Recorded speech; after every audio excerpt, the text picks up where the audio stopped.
책에서 굉장히 중요한 영혼의 사랑을 다루고 있는 주제인데요. 여러분, 저희는 나보다 더 나 같은 사람을 만나고 싶어하는 욕망을 가지고 있고요. 사람들은 누구나 사랑하는 사람과 한 몸이 되고 싶어하는 그런 강렬한 욕구를 가지고 있다라고도 하는데요.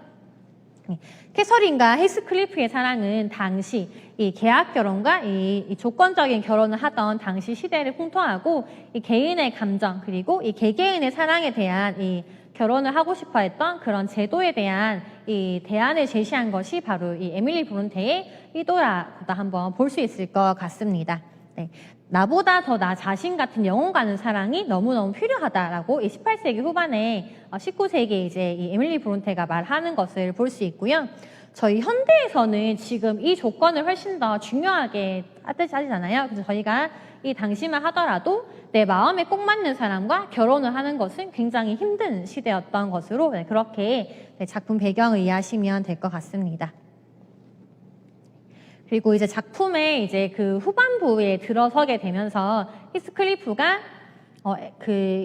아까 읽었었던 이 캐서린의 대화를 듣게 되면서 나에게 마음이 떠났구나라는 오해를 하게 되고 떠나게 되고요. 네, 그리고 3년 뒤에 결혼식을 하는 이날 히스클리프가 다시 돌아오게 됩니다. 그래서 이 결혼한 신혼부부인 에드거 린턴과 캐서린 사이에 돌아온 친구 히스클리프라고 하는 이 본격적인 삼각관계가 이루어지게 되는데요. 네, 여러분 이 결혼을 한 신혼부부 집에 자꾸 히스클리프가 놀러 옵니다. 그런데 네, 이 캐서린은 우리 집에 히스클리프가 놀러 오는 게 왜 문제지라고 하고 당신은 왜 그와 함께 차를 마시거나 대화 나누는 거를 싫어하지라고 하거든요. 여러분이 에드거면 어떤 느낌이 들 것 같으세요? 내가 결혼을 했는데 여러분 우리 집에 자꾸 남편의 절친한 친구가 옵니다. 네, 그것도 그냥 절친한 친구가 아니고 한때 서로 사랑했던 사이에 친구가 계속해서 오는 거예요. 그런데 배우자에게 뭐라고 했더니 그 배우자가 뭐라고 하고 있는 거예요? 속 좁게 왜 그래? 당신이 넓게 받아줘야지라고 하면서 이렇게 대놓고 두 사람 사이에 양다리를 걸치는 캐서린의 이 신혼생활을 보실 수 있는데요.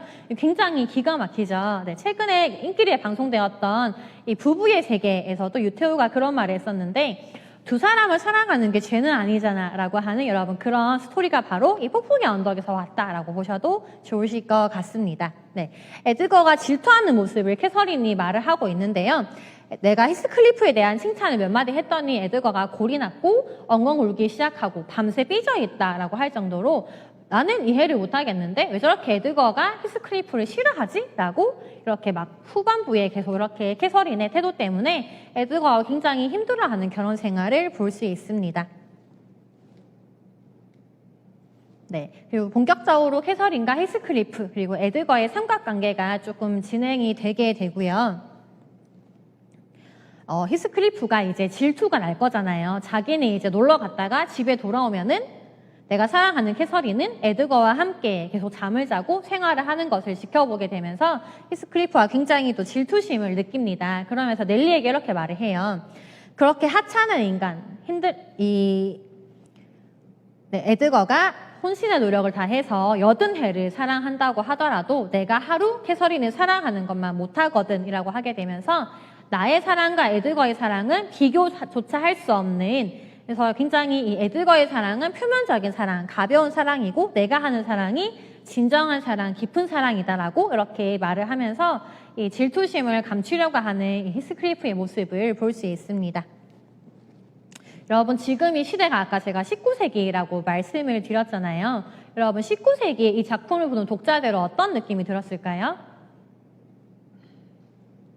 이 폭풍 같은 삼각관계 그리고 결혼을 한 신혼부부가 본격적으로 바람을 피는 이야기는 지금도 굉장히 충격이었지만 당시의 독자들에게는 굉장히 도덕적이지 않고 굉장히 이 악마적으로까지 보이기도 했던 그런 삼각관계다라고 평가를 받기도 해서 출판 당시에는 인기를 많이 못 끌었다고 하고요.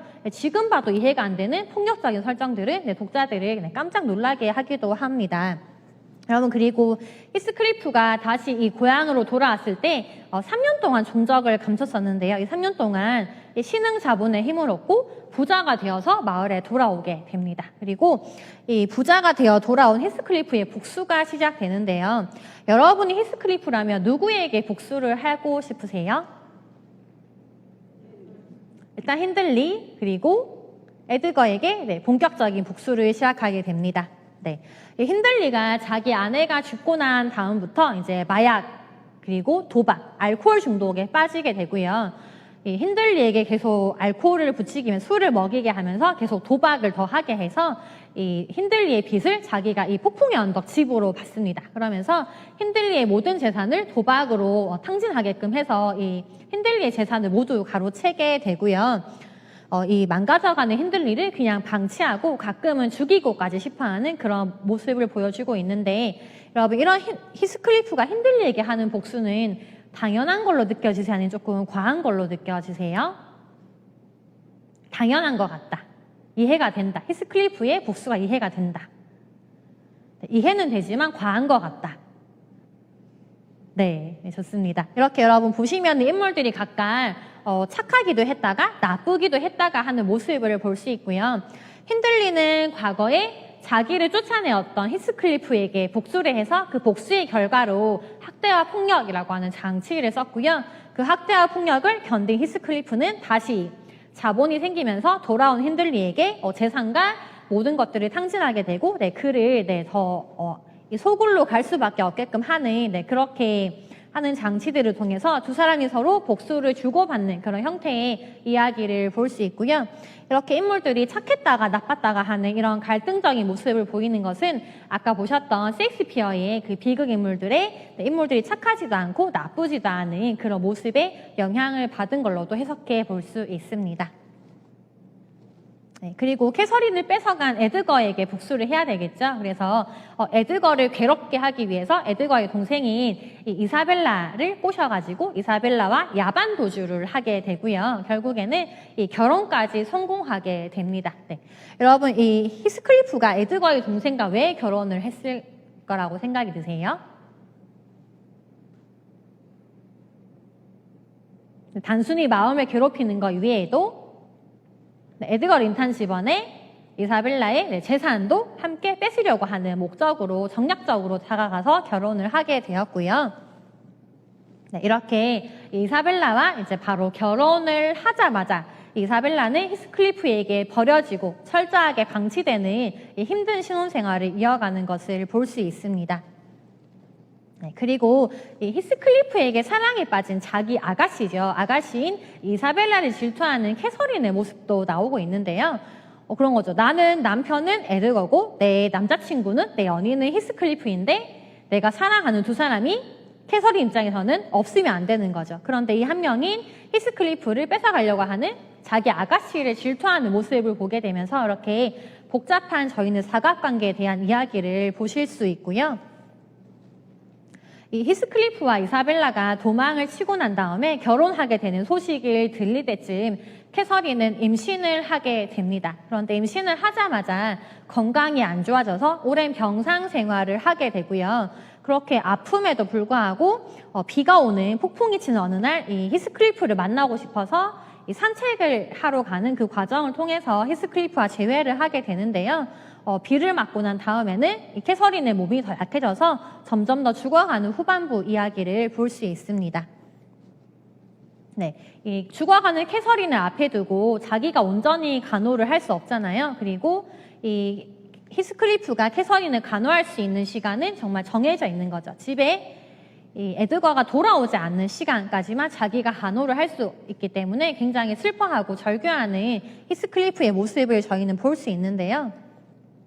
네, 책에서 자기 마음에 대해서 이렇게 캐서린에게 울부짖습니다. 캐서린, 왜 내 마음을 배신했니? 다 네가 자초한 일이야. 너를 죽인 건 바로 너 자신이잖아. 너는 나를 사랑했는데 무슨 자격으로 나를 떠났니? 라고 울부짖으면서 이렇게 말을 이어갑니다. 하느님도 죽음도 사탄도 그 무엇도 우리를 갈라놓을 수 없었는데 네가 내 손으로 우리를 갈라놓은 거야. 그래서 너와 나는 한 몸이었고 너와 나는 같은 사람이고 영혼임에도 불구하고 네가 나를 떠났기 때문에 우리는 죽어갈 수밖에 없다라고 캐서린에게 말을 합니다. 네가 죽으면 어떻게 살아갈 수 있겠니? 라고 하고요. 네, 나의 영혼이 네가 무덤에 있으며 나도 같이 묻히는 건데 너라면 내 영혼이 무덤에 있음에도 불구하고 살 수 있겠니? 라고 하게 되면서 결말 부분을 굉장히 흐느끼게 되고요. 네, 캐서린은 결국 죽게 됩니다. 그래서 임신한 아이를 건강하게 출산을 하고 캐서린은 죽어가는 장면부터 히스클리프가 굉장히 광기를 일으키게 되고요.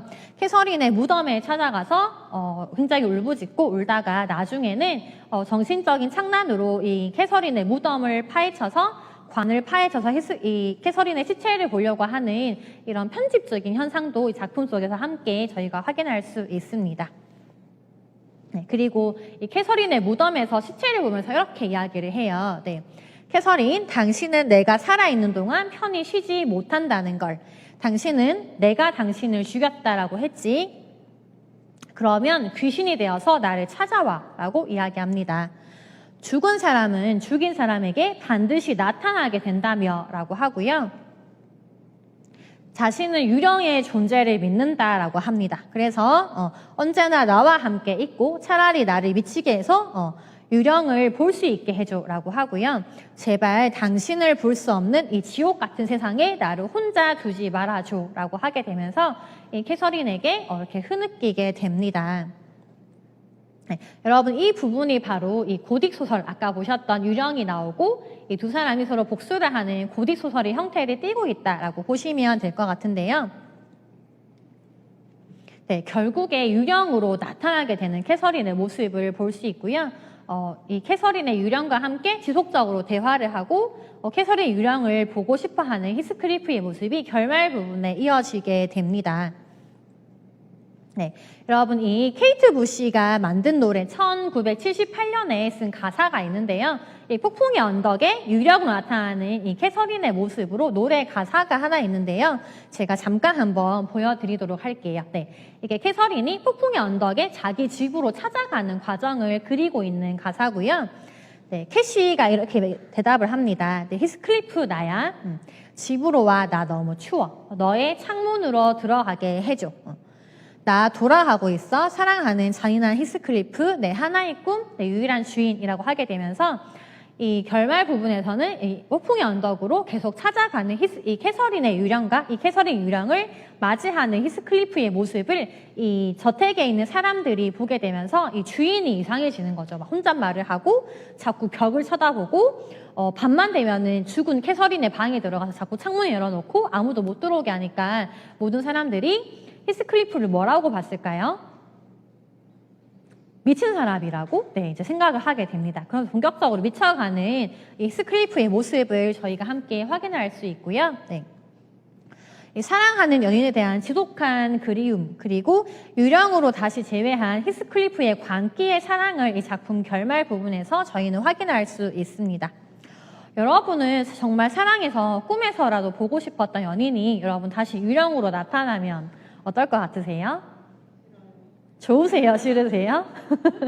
무섭고 징그럽습니다. 그런데 하지만 그렇게라도 캐서린의 영혼과 함께 있고 싶어 했던 히스클리프의 광적인 사랑, 집착적인 사랑은 현대에 와서 세상에 다시 없는 로맨틱한 사랑으로 보이게 하기도 하고요. 어떤 사람은 너무 무섭고 끔찍하다라는 반응이 있지만 어떤 사람은 굉장히 그런 사랑을 해보는 경험은 정말 특별하고 소중할 것 같다라고 이렇게 의견이 나뉘어지기도 합니다. 네. 이 책 마지막 문장을 제가 들고 왔는데요. 이 책의 결국에서 이제 후반부에 가게 되면 히스클리프도 복수를 포기하게 되고 죽음을 선택하게 됩니다. 그러면서 이 마을 사람들이 모두 캐서린과 히스클리프의 유령을 보인다라고 하는데요. 이 유령이 지나가는 것들을 보면서 이 화자인 로구드가 이렇게 독백을 합니다. 나는 포근한 하늘 아래 그 비석들 둘레를 어슬렁거렸다. 네. 히스와 초롱꽃 사이를 날아다니는 나방들을 지켜보고 풀을 스치는 부드러운 바람 소리를 들으며 생각했다. 저렇게 조용한 땅 속에 잠든 사람들을 보고 어느 누가 편히 쉬지 못하리라고 상상할 수 있겠는가로 이 작품은 끝이 나는데요. 지금 편히 쉬지 못하고 돌아다니고 있는 사람들은 바로 캐서린과 히스클리프의 유령이다라는 것을 암시하게 되면서 이 작품은 결말이 납니다. 여러분 결말 부분 어떠세요? 좀 이해가 되세요? 아니면 조금 왜 이게 결말이지? 라고 조금 의문이 들진 않으세요? 네, 여러분 이 작품 후반부를 보시면은 히스클리프가 이제 자기의 복수를 포기하게 되고 모든 것을 체념한 채로 그저 죽음만 기다립니다. 그래서 그 의사의 치료도 받지 않고 그동안 얻어왔던 재산도 모두 필요 없다라고 하는 그런 회의적인 태도를 보이게 되는데요. 이렇게